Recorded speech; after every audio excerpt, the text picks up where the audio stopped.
Olá, a gente vai trabalhar aqui com um auxílio às nossas aulas práticas, modelos digitais do terreno. Então a gente vai trabalhar ainda com o arquivo do NES, da prática 7.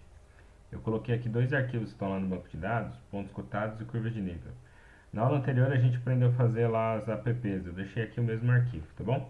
Então, coloque lá pontos cotados e curvas de nível. Bem, o que nós vamos fazer? Nós vamos criar áreas não, perdão. Nós vamos criar modelos digitais do terreno, usando as curvas de nível e os pontos cotados. Beleza? Para fazer isso, eu vou vir aqui no Arctobox, vou vir numa função que está aqui, ó, Spatial Analysis Tools, interpolação. Então, vou vir aqui, interpolação. A gente vai usar a função topo to raster, que é uma função que a gente usa para gerar esses modelos digitais. Então, eu vou colocar aqui as duas funções. Eu vou colocar aqui pontos cotados, vou colocar aqui curvas de nível e também vou colocar o núcleo de estudos ambientais. Vou colocar os três arquivos. Bem, tanto pontos contados como curvas de nível, eles têm valores altimétricos. Se eu olhar aqui, ó, vou mostrar aqui para vocês. Se eu abrir a tabela de atributos, ó, no ID são os valores de altura, de altitude desses pontos que estão em verdinho. Da mesma forma que a curva de nível também, ó, todos os arquivos aqui em ID, ó, na tabela de atributos, são os arquivos de curva de nível, ok? Então está no ID esses valores, que é o valor que eu vou usar.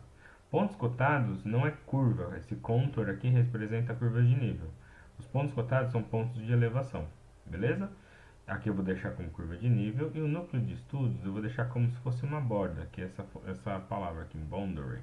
Vou deixar como se fosse uma borda daquele arquivo. Aqui, ó, eu vou deixar 5, não vou deixar 5,1, ok? Que é o tamanho do pixel que a gente vai tirar.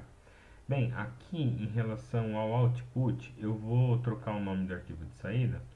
Eu vou deixar lá naquela arquivo teste, né? Aqui tem um monte de arquivo, mas eu vou deixar aqui nesse arquivo teste MDT, beleza? Vou deixar aqui como MDT. Pode ser MDT do NES. Você pode salvar isso lá naquele meus arquivos. Se eu for lá na prática 7, eu vou mostrar aqui para vocês. Eu vou lá na prática 7, ó. Prática 7. Olha lá, meus arquivos. Vou salvar aqui, meus arquivos. Salvar. Bem, feito isso, não preciso mexer mais nada aqui, é só dar um OK. Ele vai gerar um arquivo. Ele vai gerar o que nós chamamos de modelo digital do terreno. Está terminando de processar. Olha lá, processou. Esse arquivo aqui de trás é um modelo digital do terreno. Com ele é possível fazer várias relações, várias análises. Uma delas é trabalhar a relação de declividade. Ó. Então vamos criar um mapa de declividade para essa área. Vem aqui no Arctobox, aí vem aqui, ó, Surface. Eu vou trabalhar com a função Slope. Em Slope eu vou colocar o modelo digital do terreno. Eu vou colocar aqui, ó, Output Raster. Vou colocar declividade. Vou colocar declividade em porcentagem. Declividade, a palavra é comprida, o arquivo não vai deixar você colocar. Tá vendo que eu pus porcentagem no final? Eu vou gerar uma porcentagem de declividade. Ó. Aqui no output está degree. Eu vou colocar percent rise, que é a declividade em porcentagem. E vou dar um OK. Ó. Ele vai processar. Ó lá, criou um arquivo de declividade em porcentagem. A porcentagem do NES vai de 0 até 61% de declividade. Poderia fazer o mesmo arquivo, ó, só que de vez de declividade em porcentagem, vou usar o mesmo arquivo, ó, declividade do NES, só que agora eu vou salvar aqui, ó, declividade em graus. Vou pôr um G maiúsculo que eu vou fazer em graus, que é o degree, tá bom? Feito isso, ó, já sei que está salvando aqui em declividade em graus, no NES, vou dar um OK. Ele vai gerar um arquivo muito parecido um com o outro, né? Ó, declividade em graus, declividade em porcentagem, ó. Basicamente é muito próximo, né? É um pouquinho diferente, mas ele é bem próximo. Em relação aos graus, o NEAS ele varia de 0 a 31 grau de declividade, ok? Se tivesse acima de 45 graus de declividade, provavelmente tinha uma área de preservação aqui. Nesse caso não tem, então a gente está trabalhando aí só para mostrar onde é mais ou menos declivoso. Beleza? Isso é uma relação de declividade. Bem, eu vou tirar aqui e vou trabalhar só com o MDT. O MDT ele é muito interessante que a gente consegue trabalhar algumas métricas. Existe uma coisa chamada de perfil longitudinal. Vou criar um aqui só para vocês olharem e entenderem. Eu vou abrir aqui, ó, cliquei no botão direito aqui do lado do Help. Eu vou clicar aqui no 3D Analysis. Ele vai abrir essa janelinha aqui para nós. Eu vou usar essa função aqui, ó, interpolação. Eu vou criar uma linha quando eu clico nessa função, ó. Ele vai criar uma linha, tá vendo? Clico duas vezes, terminou. Clico aqui, ó, em Profile Graph. Ele vai me dar aqui, ó, um perfil longitudinal, que é uma representação do relevo dessa linha. Olha que interessante, como se estivesse olhando o relevo de lado, e esse é o formato desse relevo, ok? Em 170 metros, variou de 6 até 18 metros, um pouquinho para baixo aqui em 2 metros, em alguns locais que são mais baixos, ok? Isso é o que nós chamamos de perfil longitudinal, tá bom? Vou fechar aqui. Vou fechar aqui, vou clicar aqui no nosso Select Elements para poder apagar essa linha. E aí, temos um modelo digital do terreno. Bem, lá no EAD, para quem está fazendo a prática aí pelo EAD, se você olhar aqui, ó, eu deixei a prática, daí você tem que criar algumas relações, ó. Tem que fazer um mapa de declividade, um mapa de impressão. Qual foi a variação da declividade da área? Bem, é só dar uma olhada lá, eu vou pegar em porcentagem, de 0 a 61% de declividade, essa é a variação. Vamos ver outra pergunta, ó. O mapa ipsométrico, curvas principais e intermediárias, ou principais que nós chamamos de curvas mestras. Isso é uma coisa interessante, ó. Eu tenho que gerar aqui um mapa de curva de nível. Se você olhar, eu não tenho aqui identificando se é mestra ou principal. A gente pode fazer isso. Bem, como é que eu faço isso? Ó, eu vou adicionar um novo campo. Primeiro eu vou tirar o editor aqui que tá ligado. Vou adicionar aqui um under field. Vou colocar aqui, ó, tipos de curva de nível. E vai ser no formato de texto. Vou deixar aqui uns 20 só, para não ficar uma palavra muito grande. Beleza. Para pôr os nomes aqui, eu tenho que ter o editor ligado. Eu vou usar o seguinte, ó. Eu vou clicar aqui no ID para deixar de forma crescente. Eu vou usar como principal as curvas de nível que estão 625. Essas daqui são principais, ou que nós chamamos de curvas mestras, tá? Então, 625 são curvas mestras.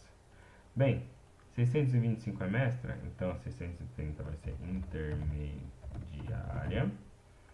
Aqui a 630 também vai ser intermediária, intermediária, intermediária. Depois a 635 vai ser também intermediária. A 640 também vai ser intermediária. Ó, então vamos lá. 1, 2, 3, 4.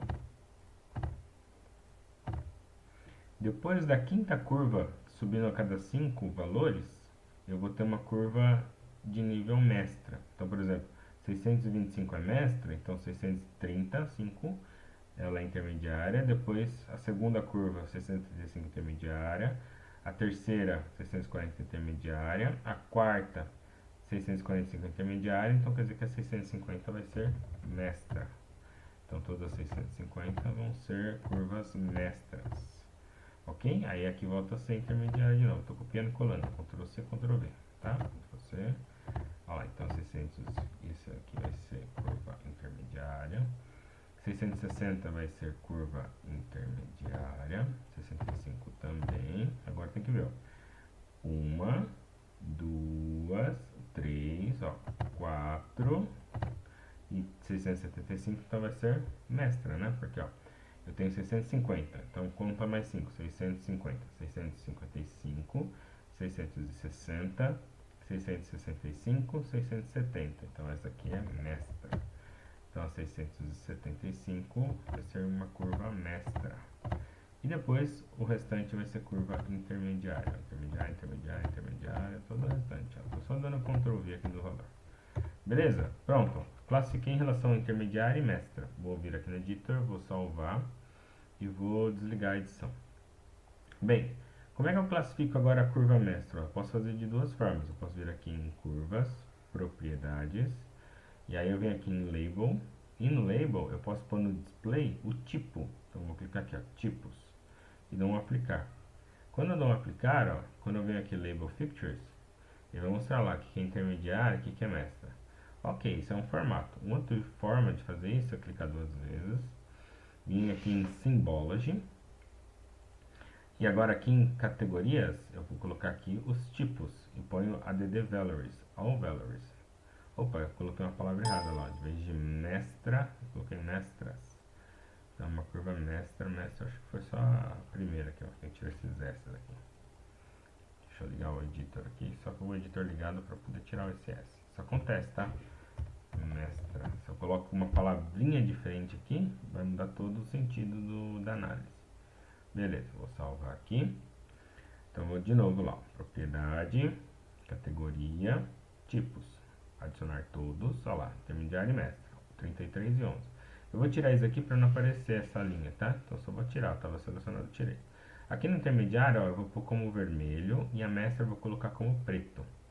E aí eu vou dar um aplicar, ó, lá, intermediárias e mestras. Vou deixar um núcleo e tirar o MDT, ó. O que eu tenho aí? Curvas de nível intermediárias e curvas de nível mestras.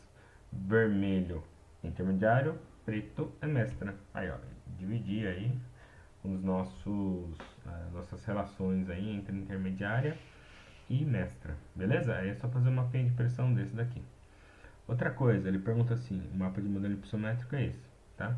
Modelo digital do terreno, mapa do modelo. O mapa do modelo nada mais é do que esse arquivo aqui, ó, modelo digital do terreno. Para a próxima. Qual é a variação de altitude do NEAS? Opa, perdão, cliquei errado.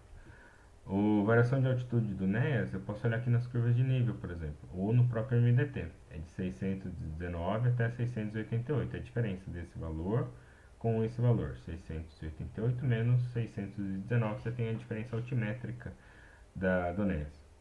Qual é o valor da altitude média? Basicamente é pegar esse valor mais esse valor, somar e dividir por 2. Você vai ter a altitude média. Ok? Essa daí foi a nossa aula então sobre curvas de nível, onde a gente pôde trabalhar um modelo digital do terreno, conseguir trabalhar em uma relação de declividade, onde a gente vai por declividade de porcentagem, declividade em graus. Beleza? Espero que você tenha gostado. São mapinhas que a gente consegue trabalhar algumas métricas, são bem legais. Aqui a gente não trabalhou muito, mostrou mesmo como é que faz, beleza? Então até mais, gente. Daqui a pouco a gente tem mais uma aula aí. Falou!